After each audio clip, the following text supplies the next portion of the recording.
Social selling. Et dernier conseil, considérez d'avoir des enchères différentes selon les audiences. Un conseil auquel je n'avais personnellement pas pensé pour être honnête et qui peut avoir beaucoup de sens.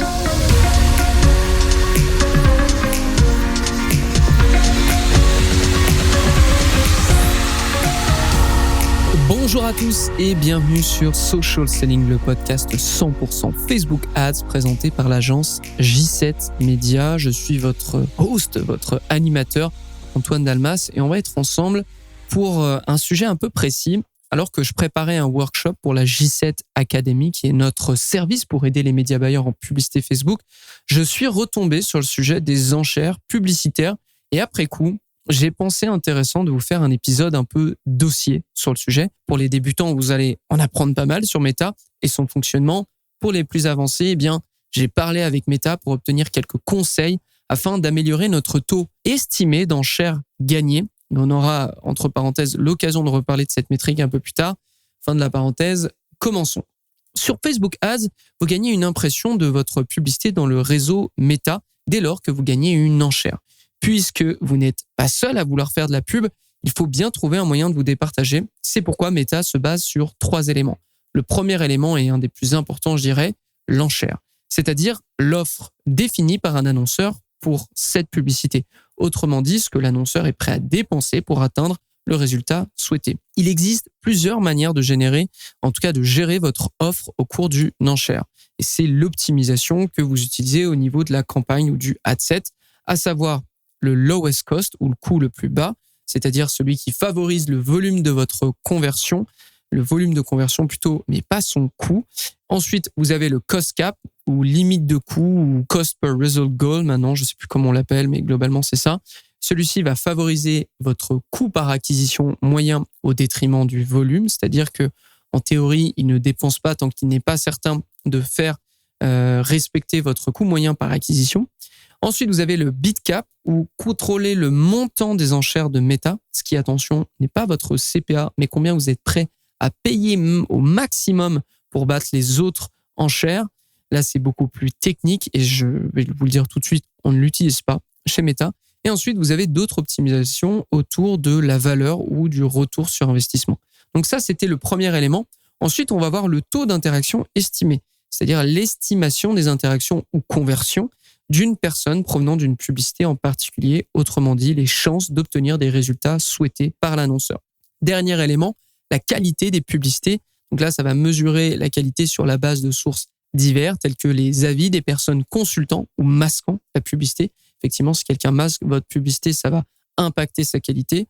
Ensuite, ça va être les évaluations des attributs de mauvaise qualité. J'entends par là la rétention d'informations, le recours à un langage sensationnaliste, les pièges à interaction, bref, tout ce qui fait un peu trop clickbait au niveau du copy notamment ou même du visuel de votre publicité. J'ai pu lire souvent sur les réseaux d'experts en Facebook Ads que l'utilisation d'emojis à outrance dans votre copy allait vous coûter bien plus cher dans la diffusion. Ça, c'est un exemple. Par contre, je vous dis ça, mais je ne l'ai pas du tout testé de mon côté. C'est-à-dire que j'ai pas mis une pub avec ou sans emoji pour regarder quel était le prix différent.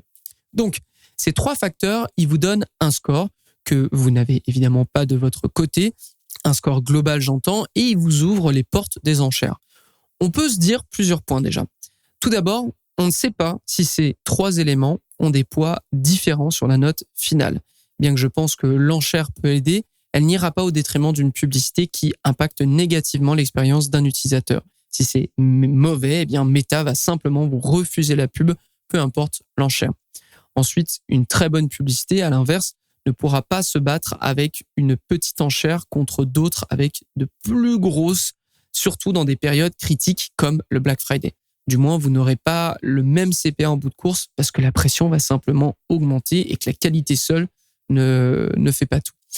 Votre publicité aussi n'est pas la seule à être scannée, sa page de redirection aussi. Meta le mentionne à plusieurs reprises et d'ailleurs, on aura l'occasion d'en reparler, mais Meta peut très bien aller regarder votre page, regarder si vous utilisez des pratiques malveillante ou vous faites encore une fois du clickbait et que les gens partent directement une fois la page consultée. Ça, c'est des choses qu'ils peuvent calculer.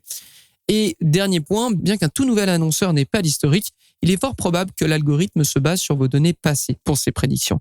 Alors, ça serait évidemment facile de vous dire d'avoir de bons résultats dès le début, ça serait même une très bonne blague, mais si vous pouviez commencer par avoir le moins de publicités refusées, on serait déjà très bien. C'est-à-dire que même une publicité refusée qui ne tourne plus, sur laquelle vous ne diffusez plus, vous n'envoyez plus en tout cas, elle n'est plus à on, eh bien, ça reste une publicité refusée. Donc, n'hésitez pas, ça c'est ce que je fais moi-même avec mes comptes, n'hésitez pas à la modifier pour que le point rouge disparaisse. Parce que si Meta se base sur votre historique et qu'il observe notamment que vous avez des publicités qui sont refusées, même si elles ne tournent plus, ça reste des cartons rouges qui traînent un peu sur votre compte. Donc, essayez de les effacer. Maintenant, posons-nous la question suivante. Comment sait-on si on gagne une enchère ? La réponse est simple, et j'y ai répondu d'ailleurs au début, vous obtenez une impression. Mais la vraie question qu'il faut se poser, c'est à combien d'enchères est-ce que j'ai participé avec ma publicité ?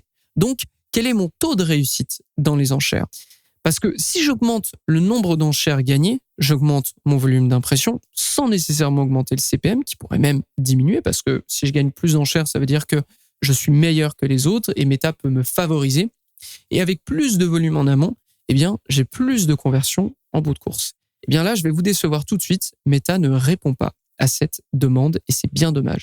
J'ai pu discuter avec le support et notre account manager. Il n'y a rien de notre côté qui puisse nous donner ce taux de réussite. On devra faire 100. En fait, on devra faire non pas 100, mais avec 3 métriques qui ont fait grand bruit à leur sortie. Ce sont les diagnostics de pertinence des publicités. Alors, pour ceux qui font de la publicité depuis, je dirais, au moins 4 ans, vous savez de quoi je parle quand je dis que ça fait grand bruit. C'est-à-dire qu'auparavant, donc il y a 4-5 ans, quand on faisait de la publicité et que vous alliez sur l'onglet Ads, donc publicité de votre campagne, vous trouviez une note sur 10. Donc ça allait de 0 à 10 et cette note était censée vous expliquer si votre publicité est bien ou non, si elle est de bonne qualité ou non. Mais c'est un peu compliqué, ça voulait absolument rien dire et finalement personne ne regardait cette note.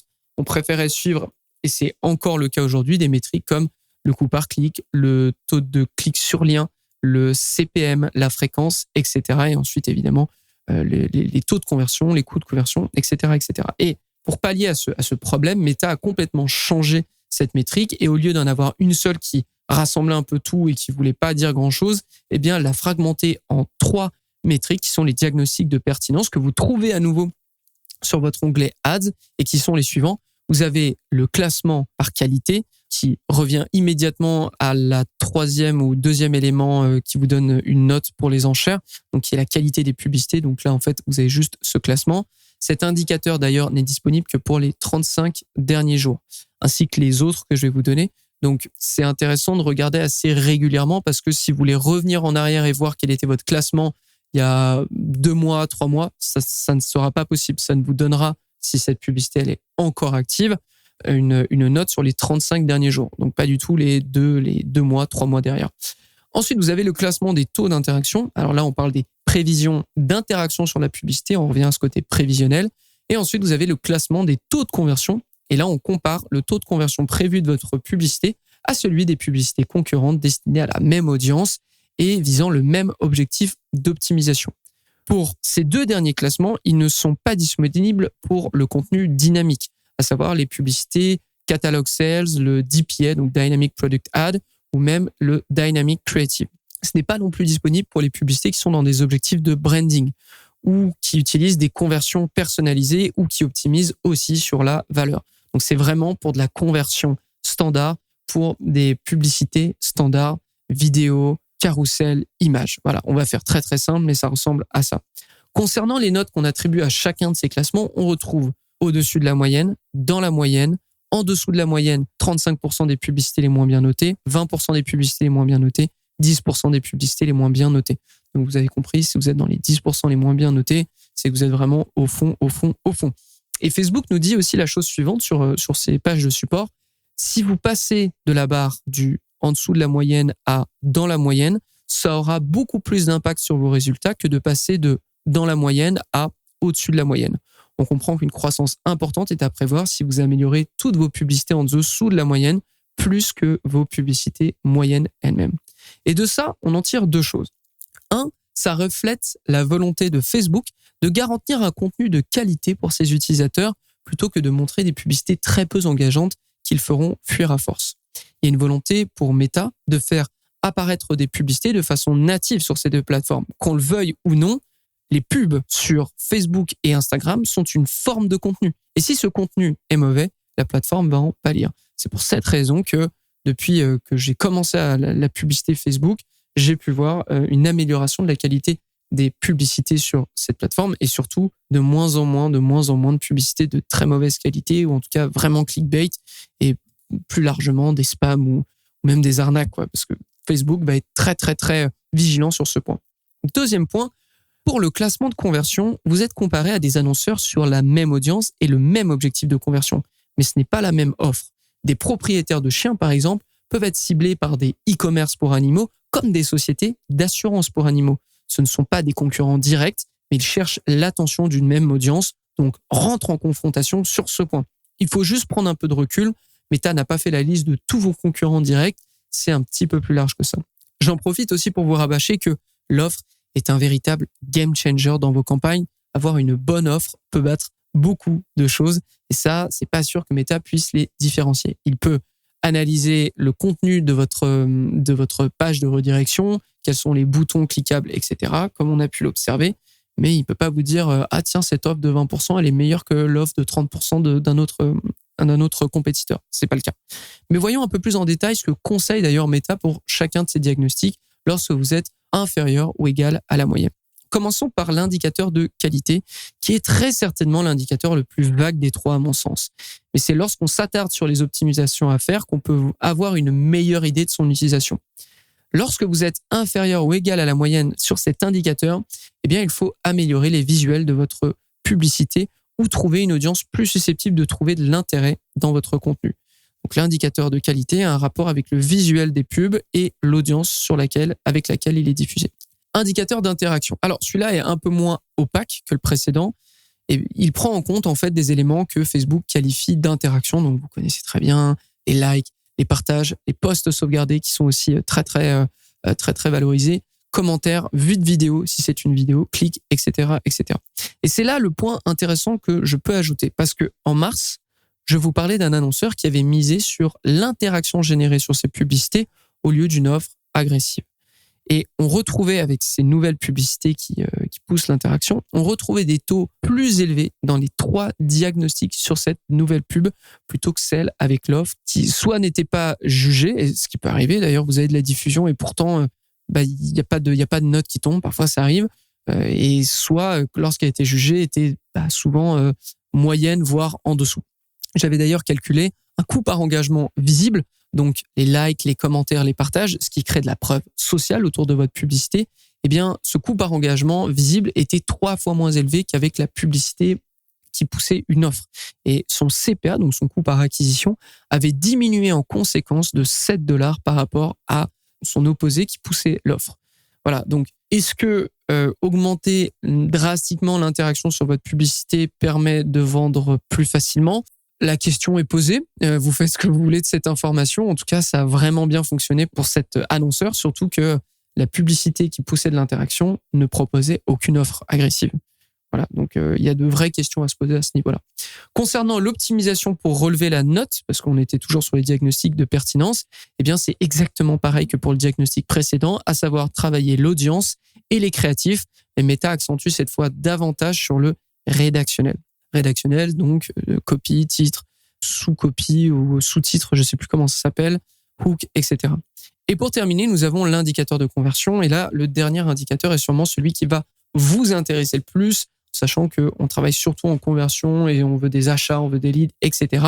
Parce qu'il concerne effectivement les conversions, les achats, les ajouts au panier, les leads, etc. Et lorsque vous êtes inférieur ou égal à la moyenne, ce qu'il faut améliorer, par exemple, c'est l'appel à l'action, l'expérience après clic, donc la landing page, le temps de chargement, les éléments prévus et potentiellement l'offre. Mais alors là, je pense que c'est plutôt il voit que ça convertit pas, donc vous n'avez probablement pas une bonne offre, mais il ne sait pas laquelle c'est et il ne va pas vous indiquer quelle est l'offre que vous devez faire, mais vous avez compris l'idée, donc l'expérience après clic. On sort davantage de Facebook Ads ici. L'offre et le tunnel de vente sont un petit peu plus représentés. Alors, bien entendu, les 3 indicateurs que nous avons vus fonctionnent de manière totalement autonome et indépendante. Il est donc possible que vous vous retrouviez dans la situation où 2 indicateurs affichent du rouge. On va gagner du temps, ça ne tourne qu'autour des audiences et de la publicité. Vous vous en serez douté. Par contre, si vous observez les 3 en même temps qui sont en dessous de la moyenne, bien là, votre stratégie publicitaire est à revoir. Il faut tester d'autres objectifs, d'autres publicités, voire même d'autres offres. Maintenant, voici les conseils que j'ai reçus de Meta pendant mes échanges à ce sujet. Si vous ne savez pas quoi mettre en enchère, partez toujours sur du lowest cost, à savoir le coût le plus bas. Et je valide totalement ce conseil. On part seulement en cost cap lorsqu'on a eu du succès par le passé et qu'on n'arrive pas à maintenir le CPA avec du lowest cost. Le cost cap, ou tout autre d'ailleurs, je suppose donc comme le bid cap, comme l'optimisation sur la valeur, l'optimisation sur le retour sur investissement, c'est bien quand vous avez un bon historique et des succès derrière la cravate. Le cost cap, ça ne fonctionnait jamais il y a 3-4 ans et ça fait quasiment 2 ans maintenant qu'on l'utilise dès lors qu'on a eu du succès mais qu'on voit qu'on n'arrive pas à maintenir. On lance ça et bien très souvent ça peut bien fonctionner. Si vous n'êtes pas dans cette situation, n'essayez pas. Deuxième conseil, évitez les changements trop fréquents dans votre budget. Le budget, c'est un élément qui peut relancer l'apprentissage de votre audience ou campagne. Et c'est aussi un élément qui est central dans l'attribution de votre note globale pour gagner une enchère. Mais qui dit relancer l'apprentissage dit aussi une nouvelle session d'essais-erreurs dans la diffusion, ce qui peut ralentir votre volume d'enchères, même si vous augmentez de 20%, ce qu'on conseille assez régulièrement, parce que 20% c'est assez facile, ça ne relance pas nécessairement l'apprentissage. Il suffit que ce soit plusieurs jours d'affilée pour que ça casse complètement la dynamique de votre campagne. Il faut comprendre, volume et fréquence sont les maîtres mots dans ce domaine. Et dernier conseil, considérez d'avoir des enchères différentes selon les audiences. Un conseil auquel je n'avais personnellement pas pensé pour être honnête et qui peut avoir beaucoup de sens si vous avez des segments bien précis de clients, à savoir des segments qui achètent plus en valeur mais peu en volume par rapport au reste. Et ça, c'est à force d'analyse sur votre e-commerce notamment que vous pouvez totalement sortir des segments d'acheteurs qui sont totalement différents, à savoir en termes d'âge, en termes de genre, en termes d'ensemble de produits achetés la première fois, en termes d'ensemble de produits achetés la seconde fois, etc. Bref, vous n'avez pas qu'une seule masse de clients. Vous avez des segments qui existent bien et il suffit de les analyser pour les retrouver, pour ensuite créer des audiences spécifiques. Et à ce moment-là, lorsque vous avez déjà un petit peu de succès avec vos publicités Facebook, ne pas hésiter à avoir des campagnes qui optimisent les enchères de façon différente. Donc, on se souvient du cost cap, du optimisation de ROAS, optimisation de valeur, et les appliquer pour des segments qui sont un petit peu plus propices à ce genre de tests et d'optimisation. Voilà, on a terminé pour cet épisode. J'espère que ça vous a plu. C'était peut-être un petit peu plus théorique que d'habitude, mais ça fait toujours du bien à entendre de nouveau, je pense. Encore une fois, si cet épisode et si Social Selling vous plaît, n'hésitez pas à nous laisser une petite note sur Apple Podcasts, sur Spotify, si ça existe. Bref, à nous faire quelques retours sur l'épisode. Je vais vous laisser en lien de l'émission une page très intéressante que j'ai pu trouver sur le support du coup, qui vous donne vraiment toutes les actions à faire. Alors, selon Meta, encore une fois, parce qu'après, il y a notre expérience qui va jouer. Mais si vous avez tel indicateur qui est dans le rouge et pas cet indicateur-là, si 2 indicateurs sont dans le rouge mais pas celui-ci, ça peut encore une fois vous aider. Je vous le laisse en lien dans l'émission. Et quant à moi, je vous donne rendez-vous au prochain épisode de Social Selling. À très vite. Social Selling. Social Selling.